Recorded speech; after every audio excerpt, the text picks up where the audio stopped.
How many centimeters is it again? 10. So, like that.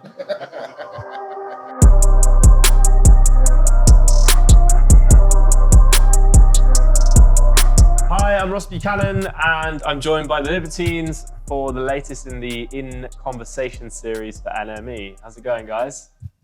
Good. Yeah, the last day, 20-year anniversary of our 20-year anniversary of the Bracket Tour. So, as you know, yeah. Are you feeling tired at the end of the tour? Are you feeling a bit fatigued? Or have you still got one more show in you? I was pretty knackered at the beginning of the tour. Anyway, so yeah, I did.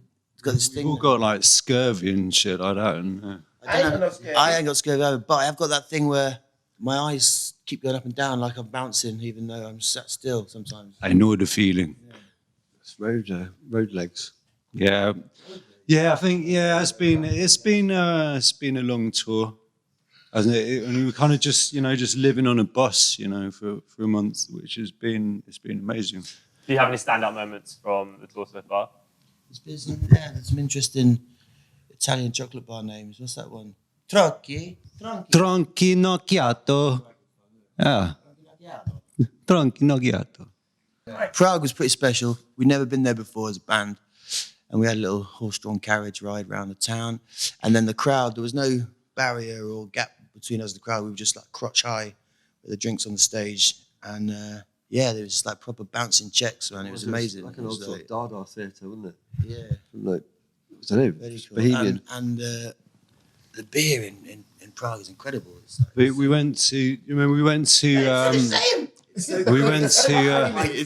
so creamy. I'm not really that big of a beer drinker, but the beer in Prague on tap is just out of this world. It's like We went nectar of the gods, isn't it? We went to Poland, and that's the first time we played in Poland. And we all went for a walk in the cemetery. It was the most incredible thing. They had like literally thousands of graves, all with candles on, and they had the Holocaust memorial there as well. That was quite an incredible experience to see that the people still tend these graves after, Yeah. Some of them have been there for 100 years and they've still got candles on them.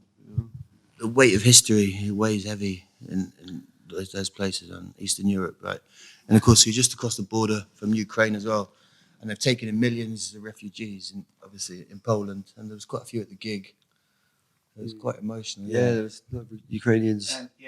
And on a slightly lighter note, our tour manager, Andy, in Vienna had 8 McDonald's like in an hour. No, because it can only get gluten-free. So there's getting gluten-free, and then it's going, I'm going to have all of the gluten-free, and no one else is going to have the gluten-free. And You see, we've had quite a mixed tour. It's been quite deep and profound, but at the same time, quite superficial. Carl and Gary did a DJ set in Milan, and then the Mafia tried not to pay him, wouldn't pay him. So Andy Newlove, armed only with gluten-free hamburgers, had to... it's a strong arm out of them. Re-extort the extortionists and get the money and then do a runner halfway through the DJ set. Now that sounds a little bit They more found his. They found what I was expecting. They found a horse's head in his bunk that night.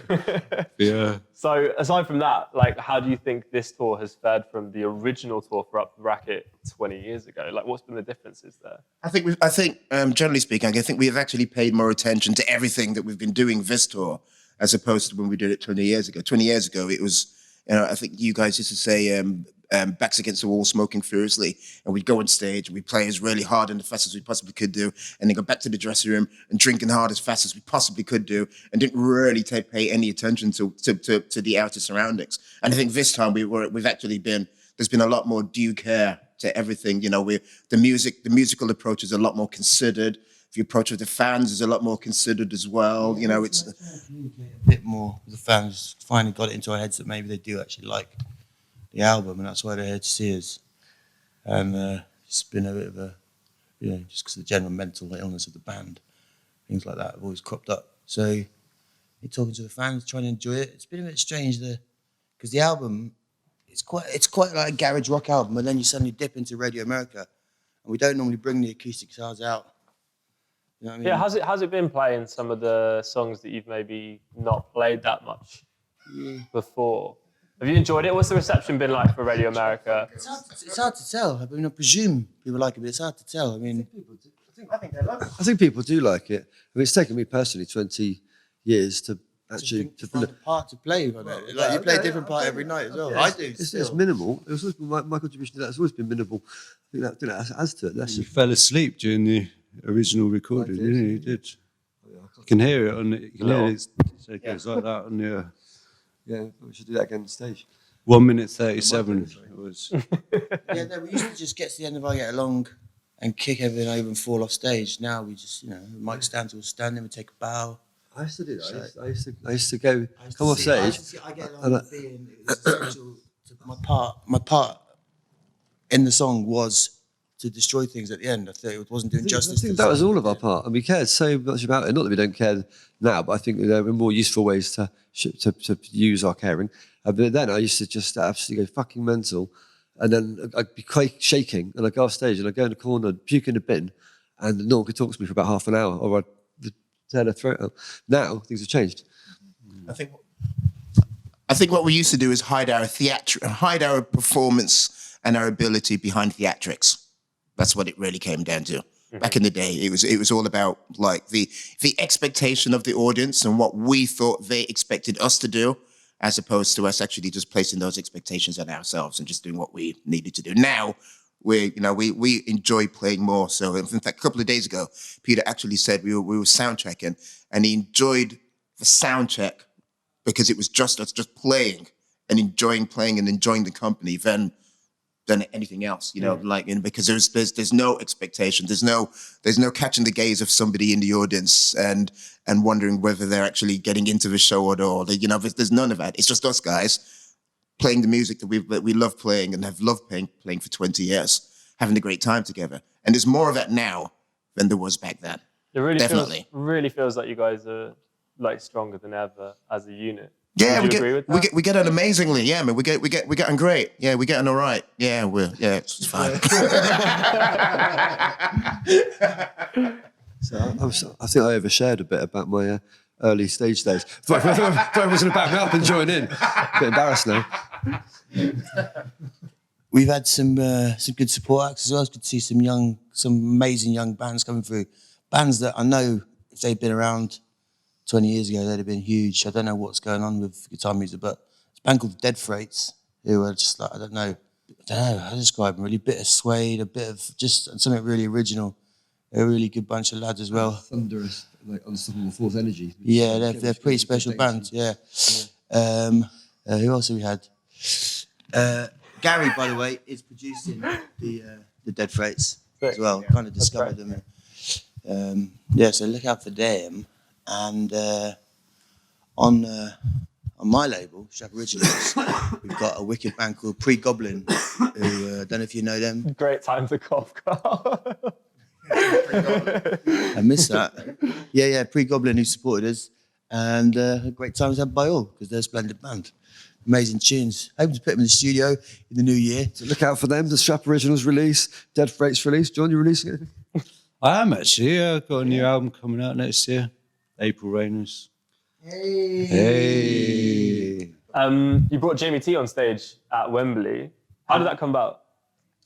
I thought it'd be nice to have him up there. He's always been really supportive, and I've always loved what he does. And I think that's a general consensus amongst the boys. And because it was a Wembley show, we had to pull out the stops a bit and do something a bit special. Did get a bit tasty where Pete took his baseball cap off and threw it into the crowd. He didn't seem particularly happy about it, but I think it was all right by the end, wasn't he? And how was the rest of that Wembley show? Did it feel like? It was great. I mean, Pete, you didn't want to do it, did you, initially? Yeah, I never want to do anything, but in the end, Wembley was a wicked gig. We had the fire eaters and the acrobats as well.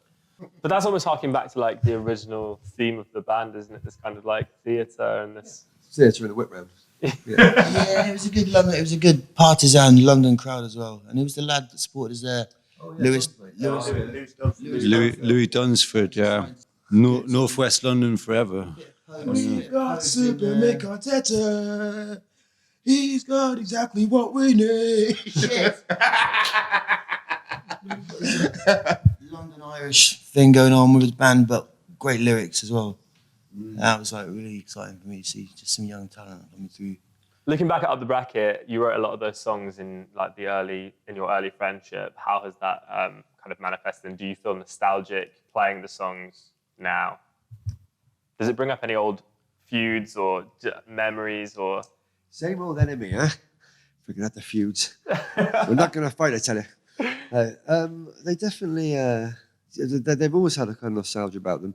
I mean, it seems like, when we play Death on the Stairs, it feels like going into a place, for me, that the same place that was created on the day reading the TLS, the crapper of their first album rooms. And it's just that world that already existed in us, it kind of feels a bit eternal. So am I oversharing again? You can't overshare. It does get a bit emotional. Time for Heroes as well gets really emotional. Kind of get lost. But those songs have always been nostalgic. They always were for me. I always used to get a bit too into them, and there's so much interwoven in them. You know, our personal stories, but also film and theatre, and English political history, and just all kinds in there. So, but yeah, the moments that really bite are in some of those older songs.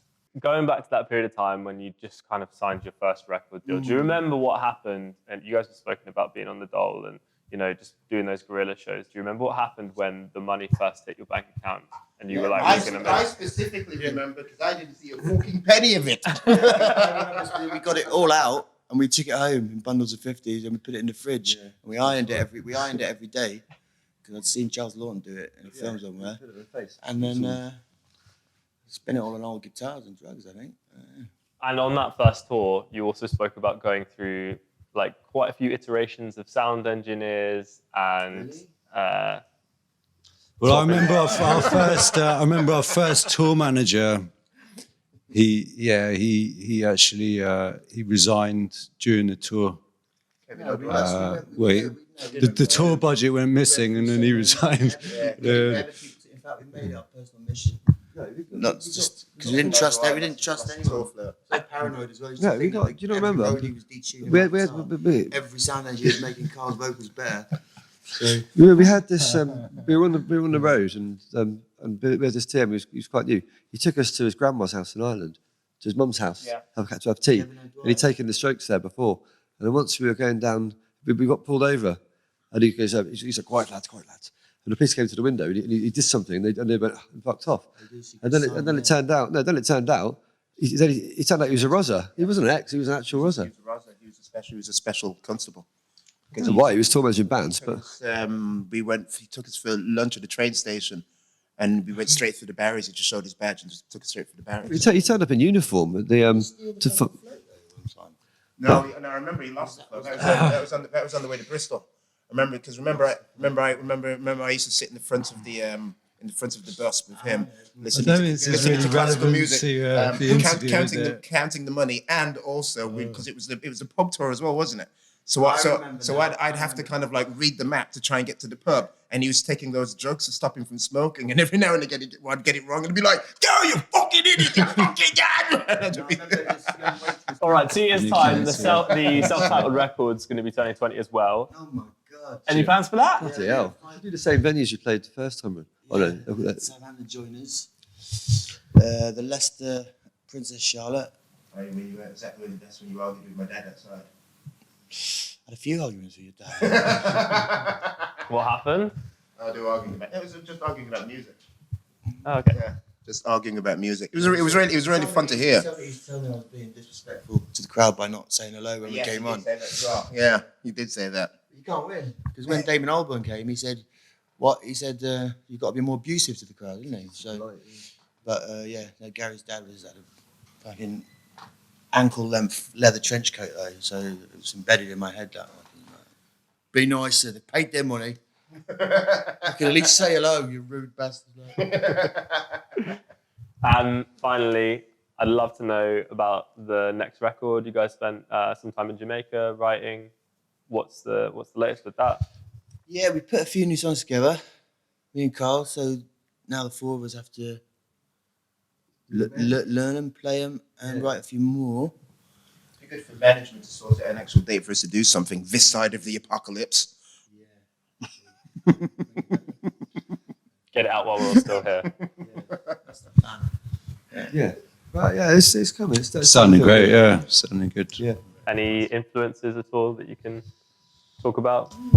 Dirty Pretty Things, Rainy. baby shambles, sort of thing. Toxic. Yeah,